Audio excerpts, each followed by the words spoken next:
Voilà, donc nous sommes de retour et nos invités bien installés. Donc, Madame Sylvie Bonkungu, chef d'entreprise, conférencière internationale. Bonjour. Bonjour, madame. Bienvenue à Fofo. Merci. Bonjour. Alors, bonjour. Également à nos côtés, on a Monsieur Ricardo Kanyama, self-made man, le Kiyosaki d'Afrique. Sûr qu'il va nous expliquer. Voilà, tout ça. C'est vrai qu'on connaît ce grand monsieur donc, qui est dans le domaine de l'intelligence financière, mais lui, c'est l'Africain.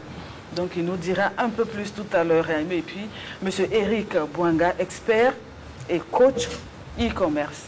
Bonjour à vous et bienvenue à Fofo. Merci, madame. Merci, bonjour. D'accord. Alors, nous, on vous a présenté comme ça de façon, je pense, simple, mais j'aimerais que chacun puisse prendre la parole pour mieux se présenter, permettre aux téléspectateurs de savoir qui ils ont en face d'eux. Alors, on va commencer par les dames. Ok, merci beaucoup pour l'honneur. Donc, comme vous l'avez dit, moi, je suis Sylvie Bonkungu. Je suis entrepreneur e-commerce et aussi j'apprends réellement aux Africains parce que je suis en Afrique et surtout au Burkina Faso comment créer en fait des business, créer des entreprises avec des petites ressources et puis voilà, pouvoir bâtir quand même son empire, pouvoir atteindre l'indépendance financière plus tard. D'accord. Monsieur Eric Bouanga. Voilà, bonjour, merci pour l'invitation. Donc, je suis Eric Bouanga, je réside en France, je suis d'origine congolaise, mais ma spécialité, c'est le e-commerce, le digital. Je sais qu'aujourd'hui, le monde digital permet énormément de choses et beaucoup de gens peuvent développer des ressources, des revenus grâce au e-commerce. Et donc, c'est une de mes spécialités, de mes expertises, et je forme des gens à travers le monde entier dans l'objectif vraiment d'atteindre une liberté financière grâce au business en ligne. D'accord. Alors, on a le conférencier principal, parce qu'on va parler justement de cette grande conférence sur la liberté financière, Monsieur Ricardo Kanyama. Alors, dites-nous un peu plus sur vous. Voilà, je suis Ricardo Kanyama, je suis entrepreneur et chef d'entreprise, mais qui a une histoire particulière, l'histoire africaine. Le fait que j'ai eu un parcours de quelqu'un qui avait fait la philosophie à l'école et qui a commencé dans l'entrepreneuriat sans capacité d'avoir un financement, mais qui a trouvé des mécanismes pour réussir dans ce domaine. Et de mon expérience, j'ai commencé à faire des recherches sur les causes principales du sous-développement économique en Afrique, malgré le développement de l'éducation. C'est ce qui m'a amené à découvrir l'importance de l'intelligence et de l'éducation financière. Parce qu'on peut dire basiquement que c'est la cause de la pauvreté en Afrique et que le manque de capacité dans ce domaine fait manquer des millions en termes de capitaux aux Africains.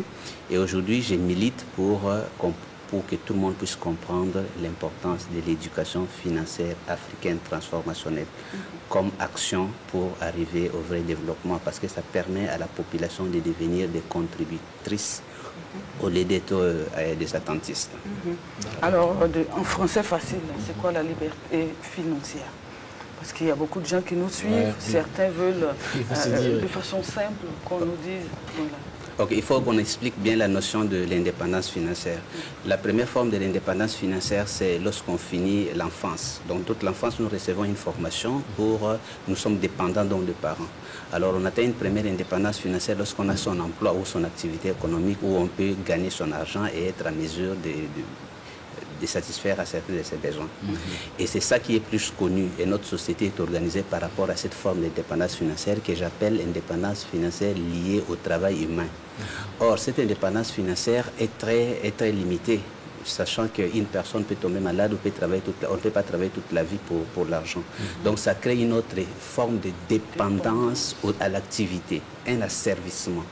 Alors, maintenant, nous parlons de l'indépendance financière lorsque la personne fait part de son travail humain vers le travail que peut faire le capital. Ça veut dire on arrive à cette indépendance lorsque l'argent peut travailler pour toi. Donc lorsqu'on peut arriver comme investisseur ou entrepreneur. Et ça c'est très important parce que dans le monde capitaliste, personne n'atteint l'indépendance financière s'il est celui qui doit travailler continuellement pour l'argent. Et nous pensons que tout le monde peut faire ce saut-là du travail humain vers le travail du capital à travers l'intelligence financière. D'accord. Déjà, moi, il y a des nuances. Je voudrais vraiment qu'on essaie d'éclairer un peu. L'indépendance financière et la liberté financière totale. Quelle est la différence? Est-ce qu'il y a une différence entre ces deux concepts, l'indépendance financière et la liberté financière? Bon, les deux notions sont un tout petit peu liées. La différence. Mais voici la différence. Par exemple, lorsque vous n'avez pas l'indépendance financière, donc vous êtes dépendant d'une activité. Imaginez que vous êtes journaliste ici à la radio-télévision. Ça veut dire que vous dépendez de votre boulot. Si demain, en arrivant au travail, on vous dit, bon, on n'a plus besoin de vos services. Combien de temps vous pouvez survivre en gardant le même standing de vie? Pour certains, c'est 1 mois. Pour d'autres, c'est 6 mois. Pour d'autres, c'est 1 année. Pas plus. Pas plus. Alors, la notion de liberté financière, c'est lorsque vous pouvez vivre longtemps, lorsque votre source de revenus principale s'est arrêtée. Donc, si vous pouvez vivre 5 ans sans être obligé de travailler, vous avez une certaine liberté financière. D'accord. Sans être obligé de travailler. Sans mais être par obligé. contre, on travaille toujours, puisque peut-être qu'on aura une activité à côté qui continue de générer. Non, nous devons savoir que le travail, d'abord, en soi, c'est une valeur. Il n'est pas question ici de dire de ne pas travailler. Mais il est question de dire, est-ce que le travail nous amène à l'indépendance ou le travail nous maintient dans un cercle vicieux?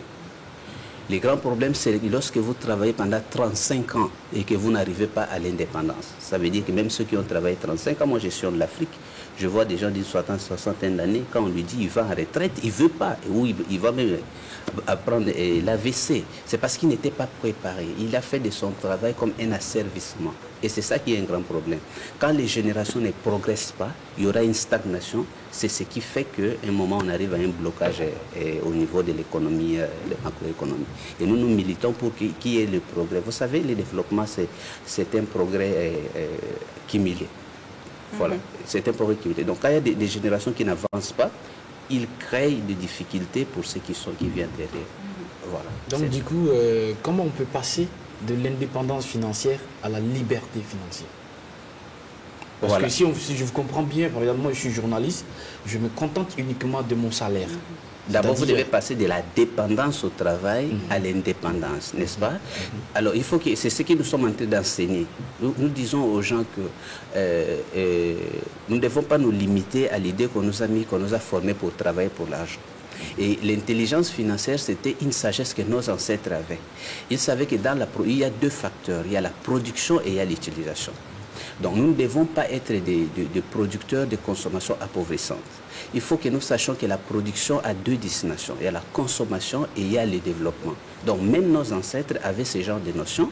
Ils savaient que lorsque j'ai un bouc et une chèvre, la chèvre c'était pour la consommation, donc c'était pour satisfaire aux besoins.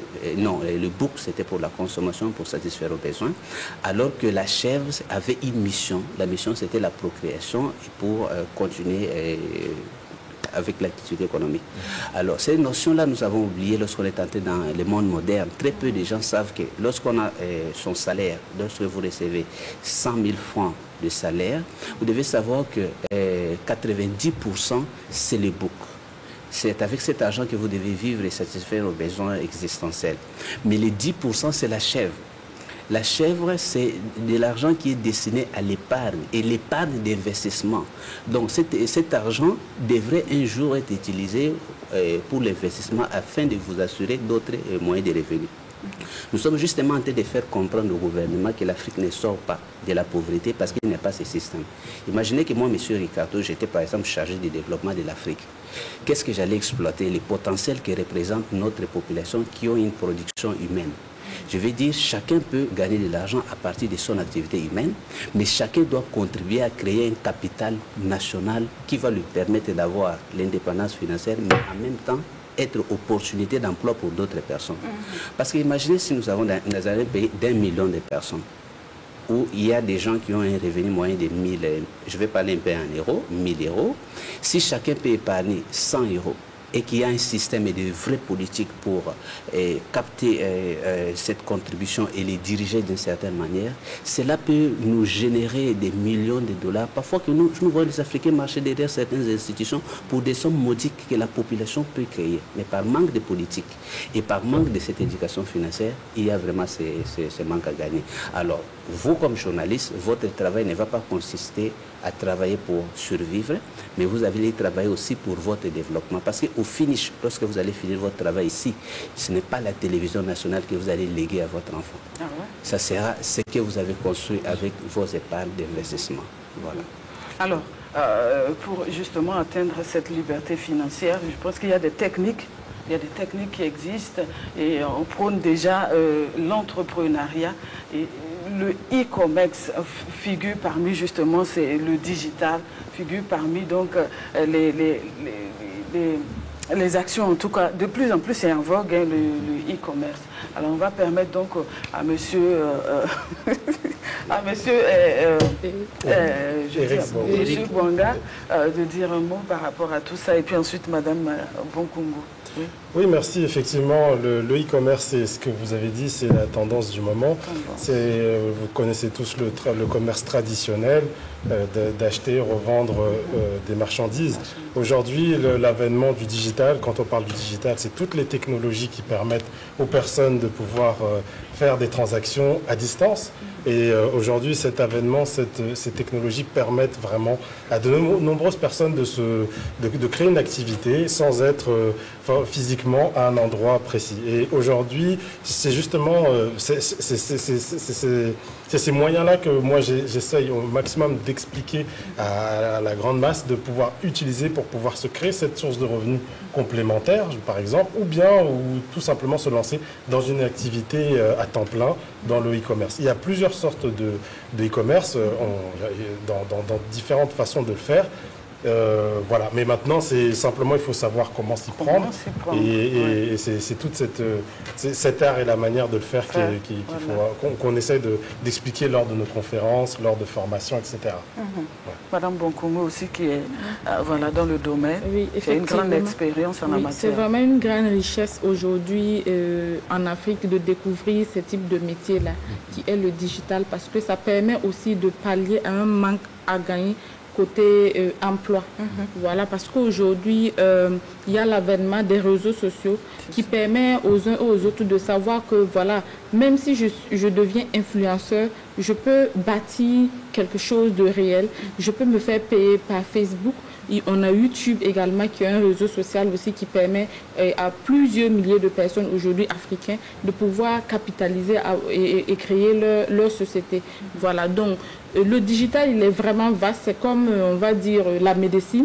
Quelqu'un qui décide de traiter, voilà, comment dire, la tête, une personne prend le bras, etc.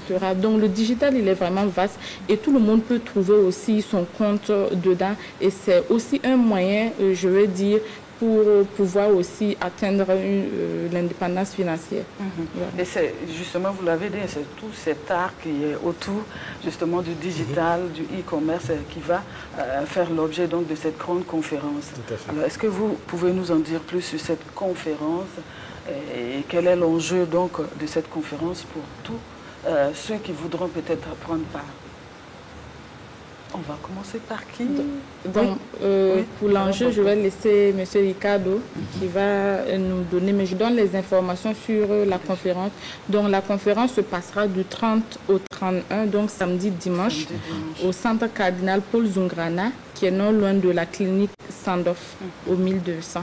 Voilà, et donc de 9h à 16h. 9h à 16h. Voilà, donc pour les enjeux, je laisse ça à monsieur. Oui, les premiers enjeux, c'est les enjeux de sensibilisation. Il y a beaucoup de gens qui ont les potentiels, vraiment les potentiels pour atteindre l'indépendance financière, mais qui sont comme en train de dormir parce qu'ils sont ignorants. Pour vous donner un exemple, nous avons mené une étude avec mon premier livre, La chèvre de ma mère, et dans 22 pays africains. et chez les Africains de la diaspora, on s'est rendu compte que nombreux, c'était pour la toute première fois qu'ils étaient en contact avec un livre sur l'éducation financière. Et ils se disaient que si j'avais lu ce livre il y a 10 ans, il y a 20 ans, je ne serais pas là où je suis. Donc, nous sommes là d'abord pour sensibiliser les gens, pour leur dire l'indépendance financière dont nous parlons aujourd'hui, il n'est pas question pour vous forcément de devenir comme Zuckerberg ou comme Bill Gates. Mais il est question d'accéder à un niveau qui est un peu mieux que le niveau de l'asservissement à l'activité. Je parle de l'activité humaine parce que vous pouvez être employé pour le compte d'un autre, mais vous pouvez aussi travailler pour votre propre compte comme des médecins, comme des avocats. Mais on finit par vieillir et quand on vieillit, on ne sera plus en mesure de prester. Alors comment passer à un niveau qui vous permettra d'avoir une certaine autonomie ou une certaine indépendance, d'autres sources complémentaires de revenus? D'autre niveau, nous sommes en train de sensibiliser, comme j'ai dit ici, le gouvernement. Vous savez, il y a des schémas de développement. Et si l'Afrique aujourd'hui ne décolle pas, parce qu'il n'a pas encore exploré d'autres schémas de développement, et l'éducation financière peut être une chance pour notre continent. Et en fait, nous montrons aussi aux jeunes qui ont les défis d'avoir étudié pour un emploi, mais qui sont obligés aujourd'hui de faire la reconversion vers l'entrepreneuriat, quelles sont les étapes et les outils pratiques pour y arriver. Parce que n'oubliez pas que c'est un grand défi lorsqu'on s'est entraîné comme footballeur et qu'on doit faire une compétition de basket, ce n'est pas évident. C'est justement dans ce contexte qu'on se retrouve. Mais là, on leur montre comment, par exemple, moi personnellement, en pratique, j'ai fait cette reconversion-là d'un monde qui ne m'avait pas formé pour l'entrepreneuriat, pour devenir entrepreneur. Mais le message, c'est pour dire nous ne pouvons pas tous devenir entrepreneurs, mais nous pouvons tous devenir investisseurs. Donc nous sommes en train de militer pour les deux voies supplémentaires, la voie de l'entrepreneuriat et la voie de l'investissement. Et si le gouvernement peut créer maintenant des politiques, ça permettra maintenant à la population d'y accéder assez facilement. Et vous qui prônez cette liberté financière, est-ce que déjà on peut dire que M. Kanyama est déjà à ce niveau-là? Bon, je peux dire oui. Pourquoi? Parce que je vous ai parlé, par exemple, que j'ai commencé dans l'entrepreneuriat en 2007, avec un capital équivalent au prix d'une chèvre. Et 7 ans après, j'ai gagné déjà plus d'1 million d'euros l'année. Des capitaux peut-être que je ne gagnerais jamais si je m'étais contenté d'un emploi.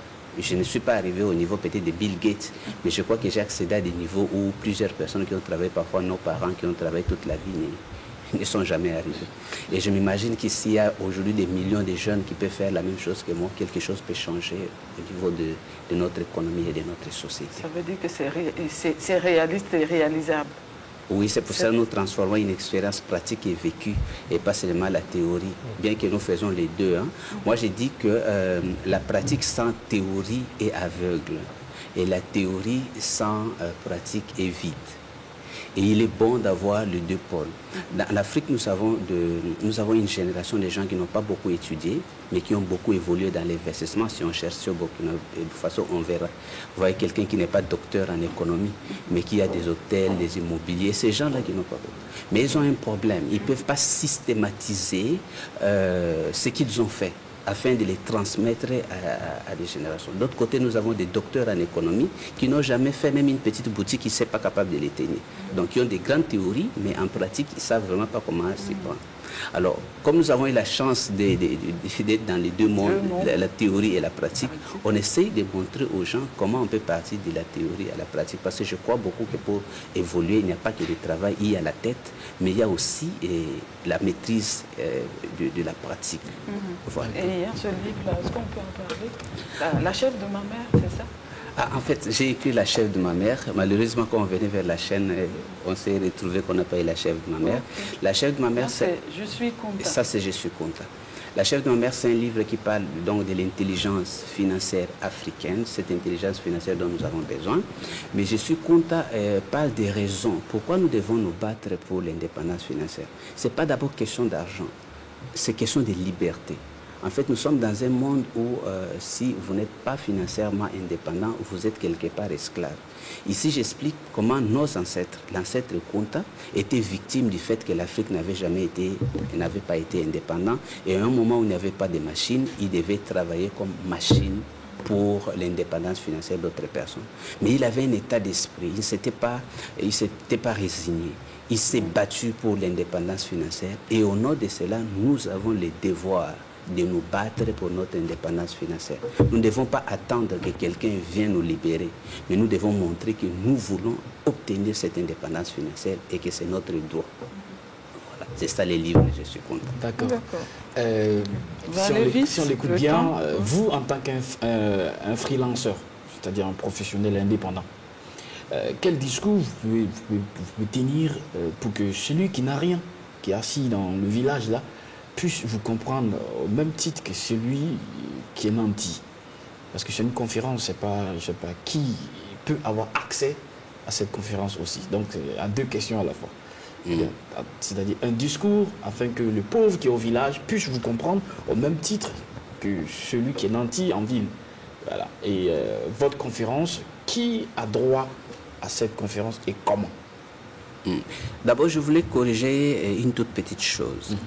Souvent, lorsque je parle de l'intelligence financière, de l'éducation financière, tout le monde me dit, mais ceux qui sont au village, le pauvre qui doit comprendre. Mon problème, ce n'est pas ça. Ma stratégie est différente. Moi, je me dis, pourquoi vous voulez qu'on aille enseigner les pauvres qui sont au village, alors que celui qui est ici, les cadres qui a étudié à l'université, qui travaille, lui-même n'a pas encore atteint l'indépendance financière.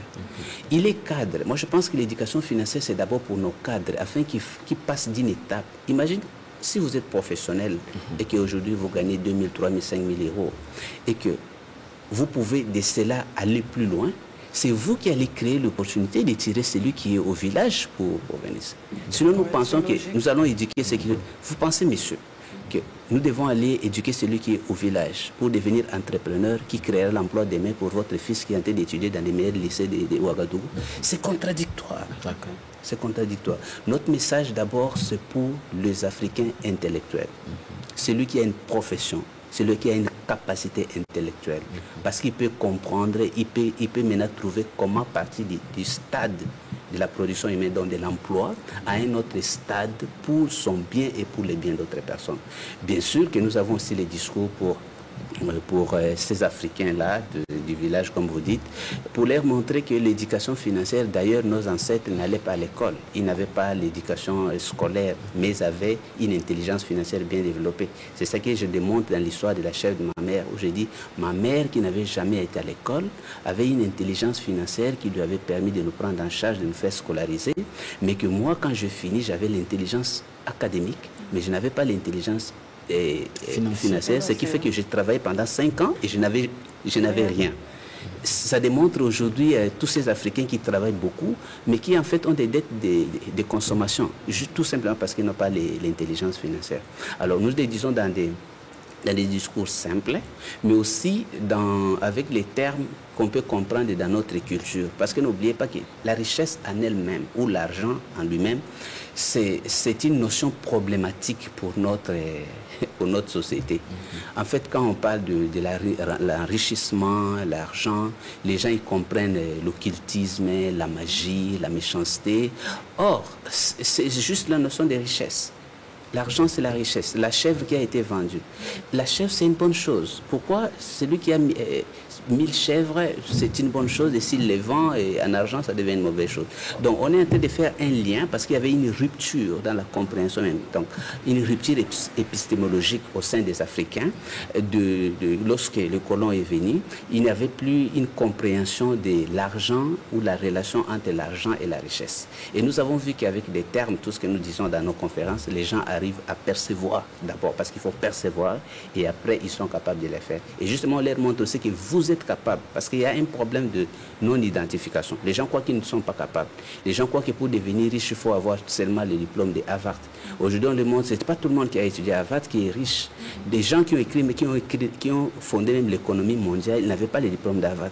Benjamin Franklin, par exemple, qui est le modèle, et c'est lui qui a valorisé l'éducation financière aux États-Unis, qui est sur la note de $100, n'était pas un cadre universitaire.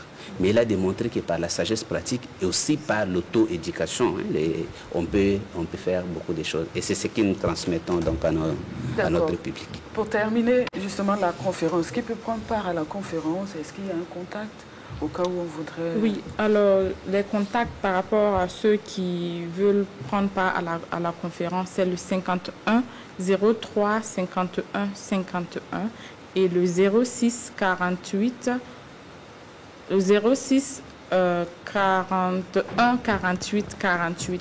Qui peut prendre part à la conférence? On s'adresse déjà à ceux qui peuvent parler français parce que voilà, qui travaillent déjà ou pas et qui comprend aujourd'hui, qui prend la décision quand même que voilà, ma situation doit changer et qui comprend que c'est important pour lui de prendre part à une conférence sur l'indépendance financière pour pouvoir changer plus tard ses habitudes. Donc, Monsieur Bouanga, quelque chose à ajouter? Non, je dirais simplement que vraiment c'est une conférence où nous voulons vraiment motiver les personnes qui viendront, qui pourront vraiment repartir avec à la fois des choses théoriques mais aussi vraiment pratiques. Moi j'interviendrai vraiment sur le digital qui est à la portée de tout le monde. Il n'y a pas besoin d'être informaticien, il n'y a pas besoin de toutes ces choses, il y a simplement des techniques à utiliser et on espère voir beaucoup de monde pour ces choses pratiques aussi sur place. Il faut venir sur place pour connaître un peu l'art du digital et puis comment l'utiliser justement pour se faire une bonne économie. Voilà. Merci. Monsieur Merci. Mais je voulais aussi inviter la télévision nationale pour venir comprendre les enjeux de l'éducation financière afin de mieux informer la population. Et je voulais inviter particulièrement s'il existe des structures d'inclusion financière au Burkina Faso. Je ne sais pas si ici, c'est quoi la Banque centrale, Banque nationale, mais dans chaque pays, il y a un programme d'inclusion financière. Pour qu'ils apprennent que l'inclusion financière aujourd'hui ne doit pas seulement consister à amener une population sans intelligence financière dans un système bancaire pour devenir victime de crédits de consommation, mais comment l'éducation financière peut être un moyen pour augmenter les capacités de financement de nos pays à travers les épargnes de notre population, mais aussi un outil de développement. Voilà. Merci, messieurs, dames. Merci pour votre passage.